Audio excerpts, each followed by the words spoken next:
Bienvenidos, somos el curso G2B, el grupo número 1, y el tema que nos tocó fue identificación por cromatografía de gases, espectrometría de masa y determinación cuantitativa por cromatografía de gases de los productos de degradación térmica de las tabletas de policosanol de 20 miligramos revestidas. Mesa Medina, y yo le voy a hablar primero sobre el objetivo que tenemos de este artículo científico. Decimos interpretar un artículo científico que demuestre la validación de un método analítico mediante el GC y el MS, que significa cromatografía de gases y espectrometría de masas, haciendo hincapié en los fundamentos del método, la metodología empleada y su aplicación práctica para la determinación cuantitativa de compuestos específicos en una muestra, con el fin de comprender cómo se evalúa y asegura la precisión, la linealidad y exactitud del método analítico. Luego de esto tenemos la introducción que decimos, primer punto, definición de policosanol, que detectar los productos de degradación de policosanol y por qué razón. ¿Qué podemos decir sobre el policosanol? Se puede decir que es un ingrediente activo y polipemiante y antiplaquetario de 1 a 3 compuestos por una mezcla de alcoholes alifáticos primarios de alto peso molecular.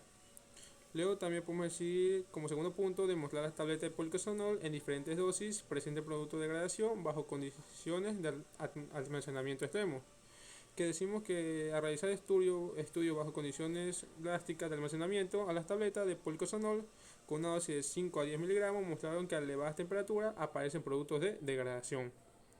Y como tercer punto tenemos el método empleado, que se observó formación de productos de degradación térmica en tabletas recubiertas de 20 miligramos, que decían que la reciente forma terminada, la tableta recubierta con dosis de 20 miligramos. Esto explica la necesidad de identificar los productos de degradación de esta nueva formulación, así como desarrollar y validar una nueva versión del método analítico que permite apoyar sus estudios de estabilidad. Como siguiente diapositiva tenemos el resumen, que el primer punto decimos que este fue hecho por espectrometría de masa, que ayudó a identificar los esterotatos y palmitatos de sacosanilo, octacosanilo y triocantanilo como los principales productos de degradación. Como segundo punto, también podemos ver que en este artículo científico ayudó para cuantificar estos productos de degradación. Se desarrolló y validó una metodología por cromatografía de gases con detector de ionización por llamas, utilizando una columna capilar. Como tercer punto, decimos que en este artículo también validó la metodología, que este mostró buena exactitud y linealidad en un intervalo entre 2,5 y 30% de degradación del ingrediente activo. Como cuarto punto, también decimos que se mostraba un coeficiente de variación menos del 2% en el análisis de las tabletas, con un 7,2% de degradación. Y como último, ya tenemos que los límites de detección y cuantificación encontrados en el palmitato de esacosanilo, uno de los ésteres minotarios de la mezcla, fue de 0,06 y 0,22 miligramos por tableta, respectivamente, demostraron la posibilidad de emplear esta metodología para el análisis de tabletas con menos de un 2% de degradación.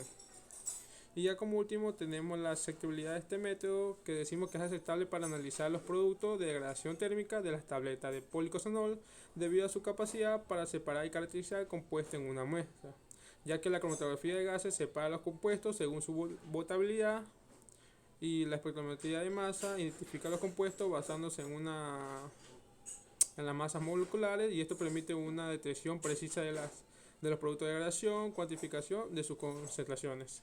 Gracias. A continuación, mi compañera. Buenas tardes, doctor. Mi nombre es Noelia Buñay. ¿Por qué se aplica la técnica del detector de ionización de la llama FIT en el estudio de este artículo? Bueno, respondiendo a mi pregunta, el detector de ionización de la llama es el detector más extensamente utilizado y es uno de los más aplicables en cromatografía de gases. En un quemador, el efluente de la columna se mezcla con el hidrógeno y con el aire para luego encenderse eléctricamente. La mayoría de los compuestos orgánicos, cuando se pilorizan a la temperatura de una llama de hidrógeno-aire, proceden a producir iones y electrones que pueden producir la electricidad a través de la llama. Y bueno, además, este tipo de detectores corresponde al número de átomos de carbono que entra en el detector por unidad de tiempo. Por ello, es más un detector sensible a la masa que un sistema sensible a la concentración. Entonces, los grupos funcionales tales como el carbonilo, el alcohol, el halógeno y amina originan en la llama pocos iones o prácticamente ninguno. Además, el detector es insensible a los gases no combustibles como el agua, el dióxido de carbono, el dióxido de azufre y grupos de gases muy reactivos. Estas propiedades hacen que este detector, uno de los detectores más utilizados para el análisis de la mayoría de los compuestos orgánicos, incluyendo aquellos que están contaminados con agua y con óxidos de nitrógeno y azufre. Eh, y es por ello que para cuantificar estos productos de degradación se desarrolló y validó una metodología por cromatografía de gases con detector de ionización por llama, debido a que el policosanol es una mezcla de alcoholes alifáticos primarios de alto peso molecular. Y como el FIT utiliza una llama de hidrógeno y aire a la que se transfiere la muestra para oxidar moléculas orgánicas y producir partículas cargadas eléctricamente. Por lo tanto, la presencia mayoritaria de los alcoholes de 26, 28 y 30 átomos de carbono en el policosanol hacen que los ésteres correspondientes a estos alcoholes sean los que se formen en la mayor proporción frente a los espectros. Ya, entonces, para este método se utilizaron disoluciones de patrón de referencia como palmitatos de hexacosanilo, octacosanilo, triacontanilo, también junto a estearatos de hexacosanilo, eh, octacosanilo, triacontanilo, con sus respectivos valores a una concentración de 0,5 miligramos y mililitros en hexano. Además, se preparó una disolución patrón de trabajo, también con N-hexano, con la composición siguiente. Como se puede visualizar, palmitato de hexacosanilo, palmitato de octacosanilo, palmitato de triacontanilo, estearato de hexacosanilo, estearato de octacosanilo, estearato de triacontanilo, cada una con sus respectivas concentraciones. Se empleó también un reactivo oscilante que forma derivados volátiles correspondientes para los alcoholes del policonsanol.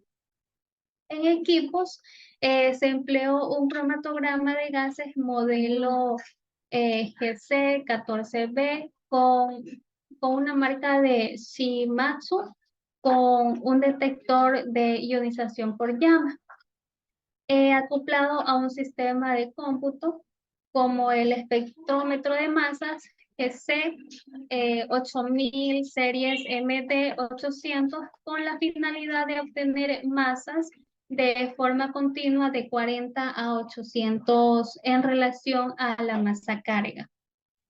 Para la degradación de tabletas, se tomaron aleatoriamente 60 tabletas seleccionadas a partir de 3 lotes de 20 tabletas cada una, las cuales fueron sometidas a degradación acelerada por termólisis a 108 grados centígrados durante 24 horas en una estufa con temperatura controlada. A continuación, mi compañera, y muchas gracias.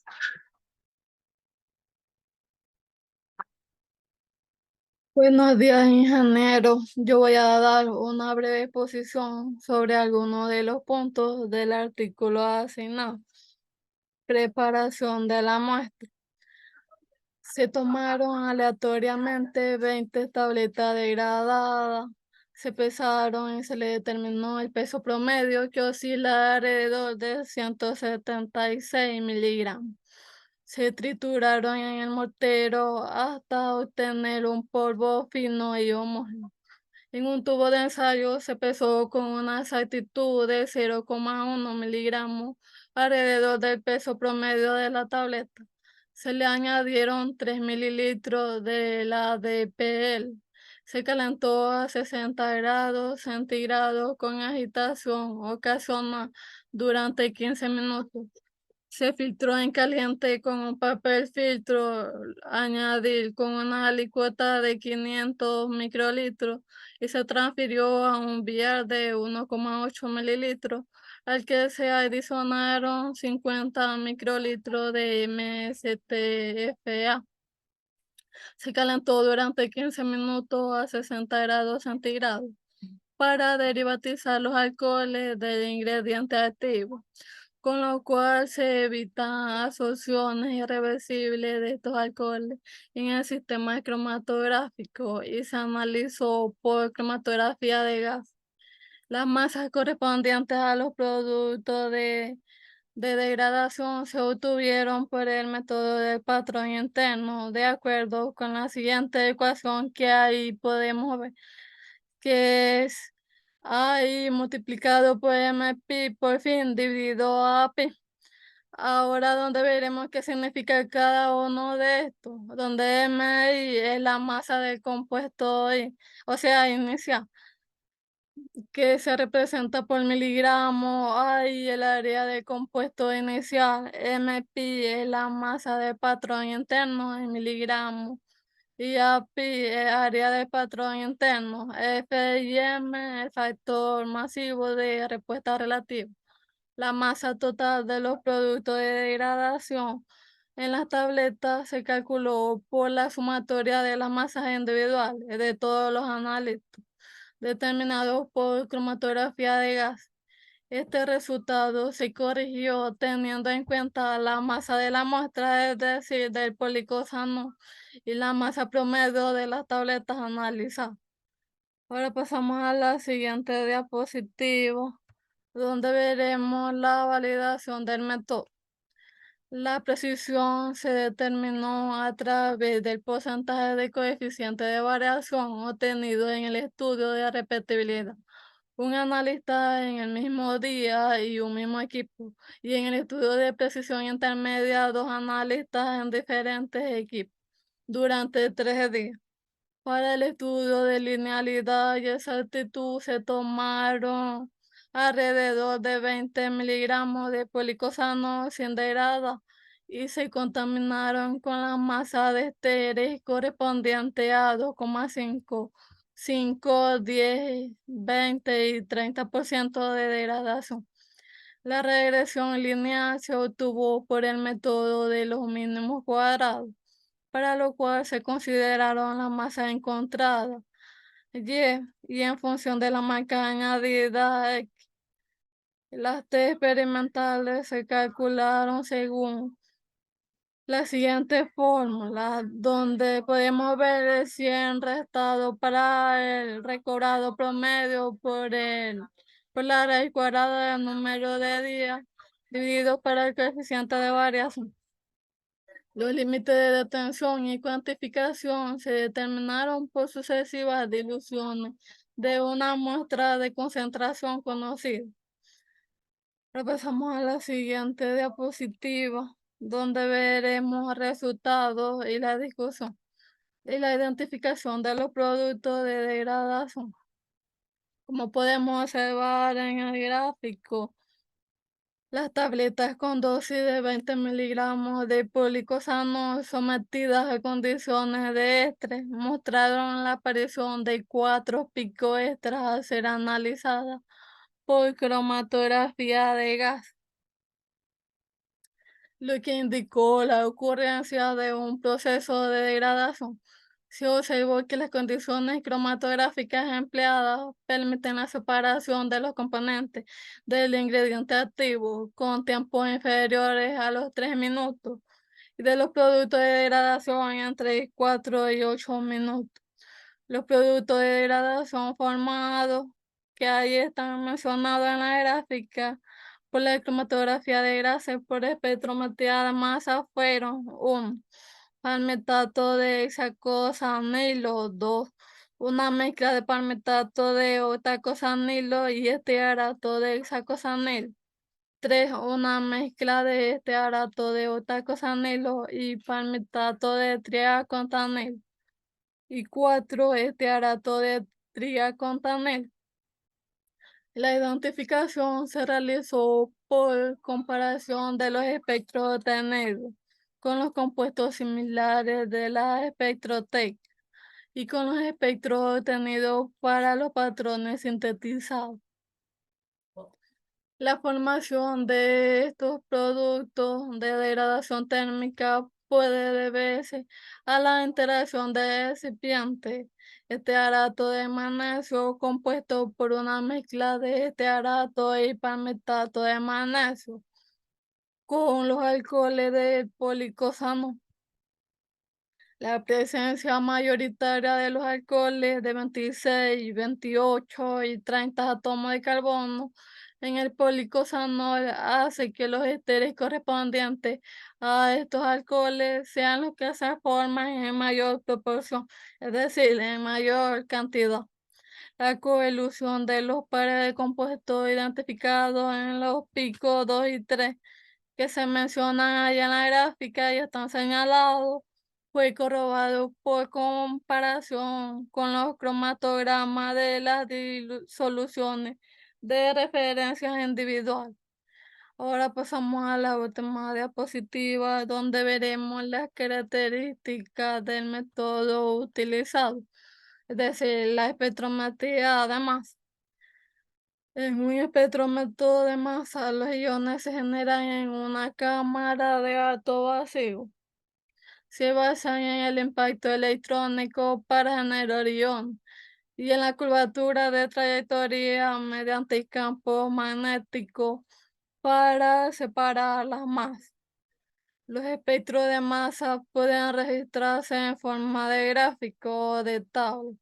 Las masas pueden ser exactas o aproximadas en función de la precisión del equipo. Además de la masa molecular, el espectro nos da información sobre el compuesto. Se puede determinar la masa del catión, pero no la del radical, ya que carece de forma, o sea, de una carga forma. Gracias.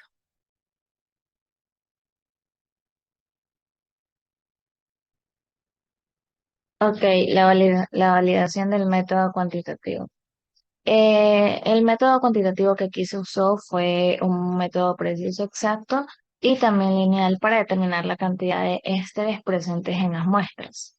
El método que nosotros hemos sugerido sería la cromatografía líquida de alta resolución, que esta es la HPLC con detección UV. Dentro de las características del método tenemos lo que es el principio, que en este método este se va a separar, se va a basar en que se van a separar los componentes de la muestra, que son los ésteres, mediante cromatografía líquida en una columna con alta resolución y también detección UV para cuantificar los picos resultantes. También está lo que es la preparación de la muestra, que en este de aquí las tabletas se disolverían y se filtrarían para eliminar partículas grandes para luego inyectar una cantidad precisa de la muestra que esta va a estar resuelta en el sistema HPLC. También está la instrumentación, que esta se va a hacer que se va a utilizar un cromatógrafo líquido de alta resolución equipado con una columna cromatográfica, siempre y cuando esta sea adecuada y un detector UV.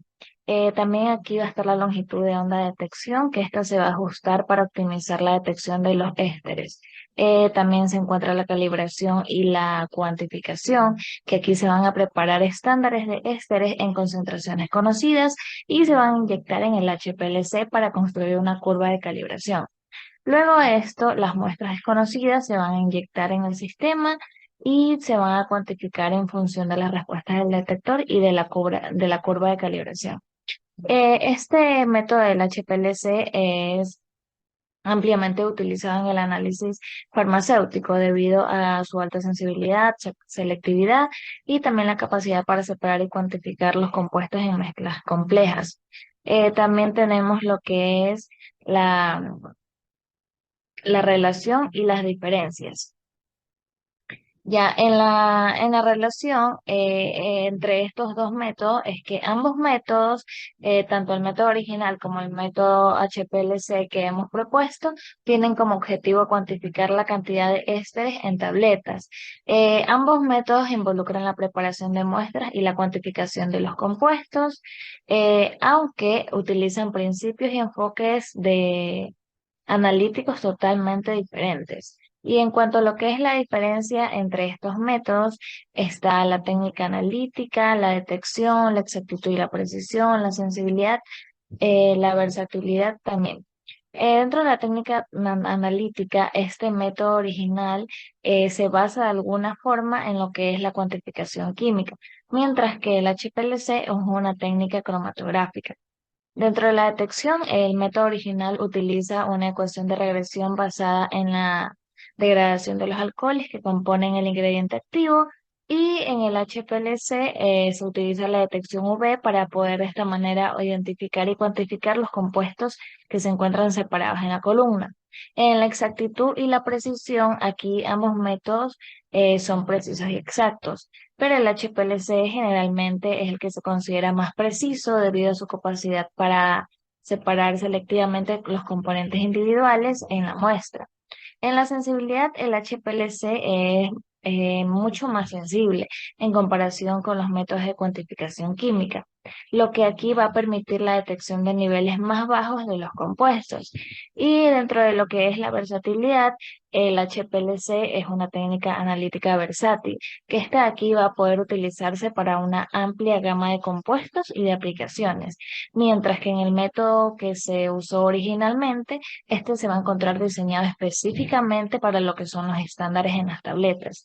Y podemos decir que en general ambos métodos pueden ser validados para la cuantificación de ésteres en tabletas, pero el HPLC podría ofrecer ventajas adicionales, ya sea en términos de sensibilidad y de selectividad. Y sin embargo, la elección del método va a depender de los factores de los recursos que se tengan disponibles, de la experiencia del analista y también de la naturaleza de las muestras. Buenas tardes, soy la alumna Chávez Gabriela. Yo voy a hablar sobre la identificación por cromatografías de gases, espectrometrías de masas. Sus ventajas es que permite identificar los componentes presentes en la muestra según sus masas y estructuras moleculares.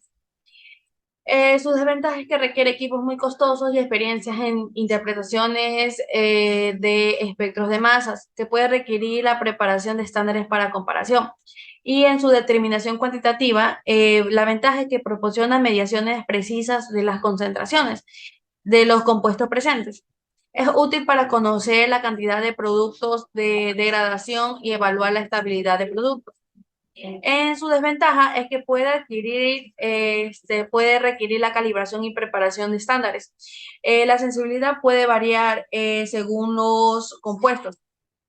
Tenemos como en conjunto que ambas se pueden utilizar en técnicas que te permiten obtener información completa sobre los productos de degradamiento térmico de las tabletas de policosanol reversibles. Sin embargo, debes considerar la disponibilidad de equipos y experiencia y recursos antes de elegir el enfoque adecuado. ¿Cuál es el método que es mejor para analizar la tableta? Pues es la cromatografía de gases, espectrómetros de masas, que permite identificar los componentes por su estructura molecular, que mientras la cromatografía de gases te permite medir las concentraciones con precisión. Pero sin embargo, el método mejor depende de tus recursos, el objetivo y nivel de la experiencia en análisis químico. También voy a hablar sobre las recomendaciones y conclusiones. Como conclusión tenemos que la cromatografía de gases, espectrómetros de masas, permite identificar los componentes por sus estructuras moleculares, que ofrece sensibilidad y especificidad, mientras que la cromatografía de gases promociona mediciones precisas de las concentraciones de los compuestos presentes. Como recomendación tenemos planificar detalladamente, que diseñas un plan experimental claro que concluya los pasos de preparación de muestras y condiciones cromatográficas de análisis de datos. Como segundo recomendación tenemos la selección de equipos y reactivos, que tenemos que asegurarnos de contar con equipos de cromatografías de gases y espectrometrías de masas adecuados. Como otro punto tenemos optimización de condiciones, que experimenta con diferentes condiciones de cromatografías para obtener separación óptimas y tiempos de retención adecuados. Y como último punto, tenemos la calibración y estándares, que prepara soluciones estándares para calibrar y determinar la determinación cuantitativa para un uso adecuado en las concentraciones para constituir una curva de calibración confiable. Gracias.